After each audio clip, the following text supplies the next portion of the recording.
So I'm watching the hearings on my, computer screen at home. I'm yelling at the screen. The COVID shots have negative efficacy after 6 months. Tell me how a shot with negative efficacy is saving lives and it has the worst side effect profile of any vaccine in human history. So how exactly is a vaccine with the worst side effects and negative efficacy saving lives? That's a preposterous claim. What ended the COVID pandemic was the Omicron variant that was more transmissible but less lethal. We weren't using Remdesivir because we were paid to use Remdesivir. And Remdesivir, I have to say, I never thought was, a game changer, but it's not that. By the way, the hospitals were paid handsomely for using Remdesivir. Okay, well, I never saw that. And coding somebody as a COVID patient as well. But I never saw that. But in terms of, whether or not the vaccine saved lives, it's not just that one study. I mean, there's there's a Stanford Ionidis study from that was published in JAMA recently that showed that the COVID vaccines probably averted 2.5 million deaths. So this is CDC data. So in 2019, total deaths in the U.S. were 2.85 million. Okay, then we had the pandemic year, 2020, 3.38 million, a little under 3.4 million. So that's an increase of a little more than 500,000 people died in the first year of COVID. The following year, 3.46 million people, more people in the second year of the pandemic, 2021, when the vaccines were rolling out. And I think we were close to 70% take up of vaccines by fall of 2021, I believe. Some of the estimates are that by the second quarter, over 60% of Americans had some form of immunity. Then in 2022, we started backing down. Now, I think Mr. Siri kind of argues in your piece that, if the vaccines really worked, you'd think even by 2021, because those things are being rolled out pretty quick, you'd probably see those death counts come down, but they didn't.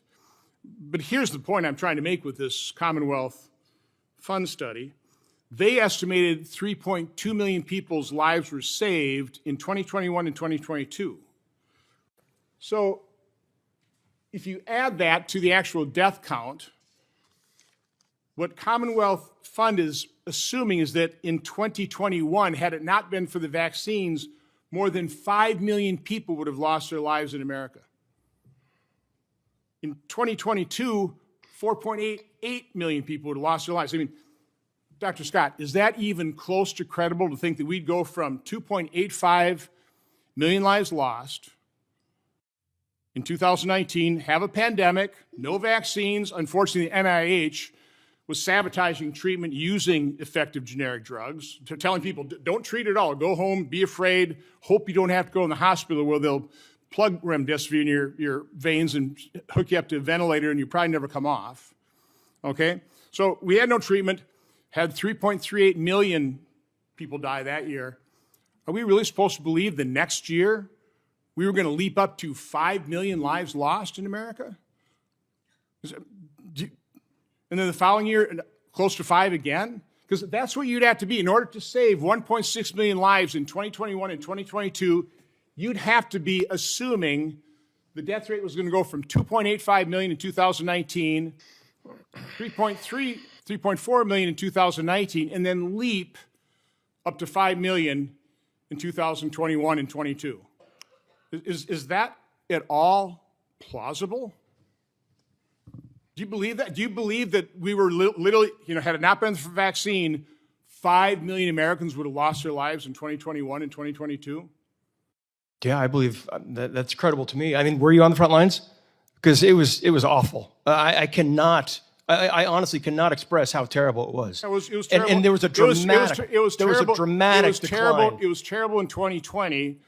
And the total dramatic death decline in death 3.4 million rates after the vaccines were rolled out. Let's move on. Let's move on to some other. Parse over these modeling studies, but let's talk about hydroxychloroquine and ivermectin. I mean, there were a number of studies that looked into that. Some of which I was involved in. This is about research. By the way, I'm happy to invite you back when I'll have Dr. McCulloch and I have Dr. Good. We'll do that. Okay, we will absolutely have you come back Thank you. And we'll talk about hospital protocols. We'll talk about early treatment.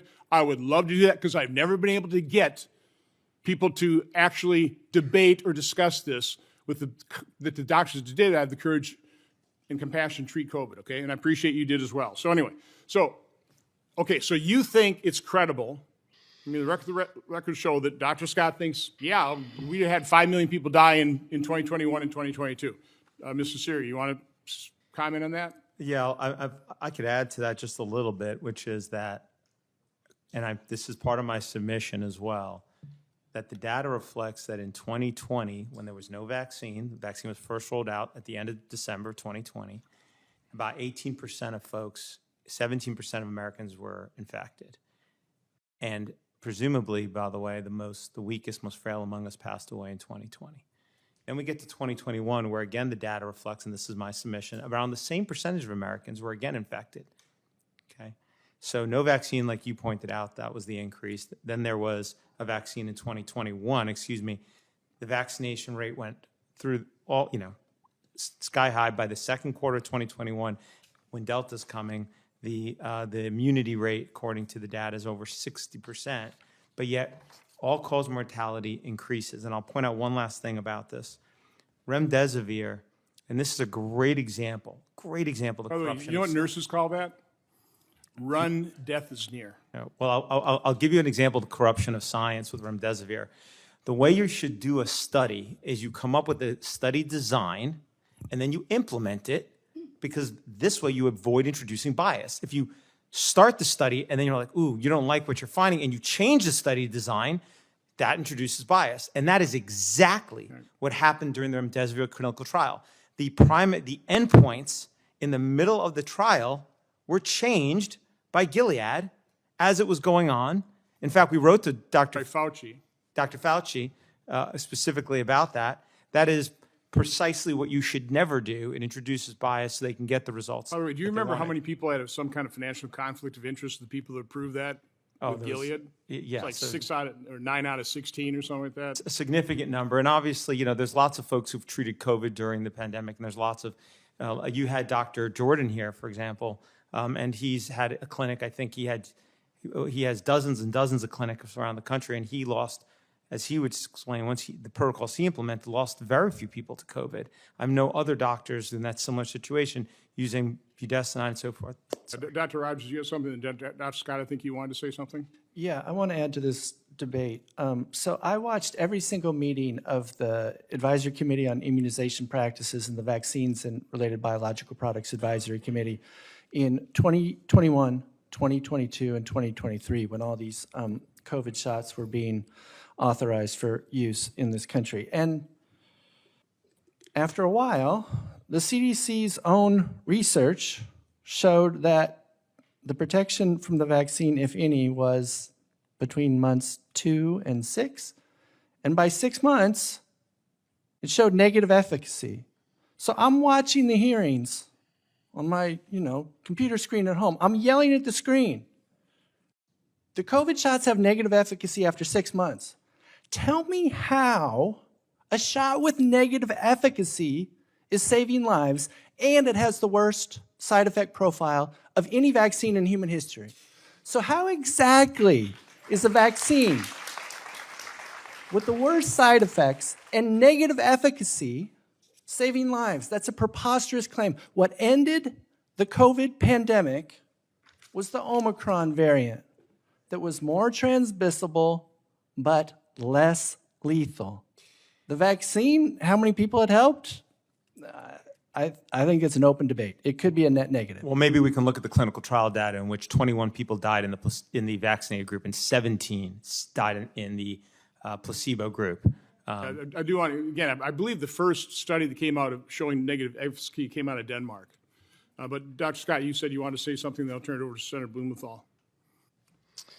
Well, I just want to say, in 2020, 2021, my colleagues and I were doing absolutely everything we could to save lives, okay? We weren't using Remdesivir because we were paid to use Remdesivir. And Remdesivir, I have to say, I never thought was, a game changer, but it's not that By the way, the hospitals will be Unsafe. paid handsomely for using remdesivir.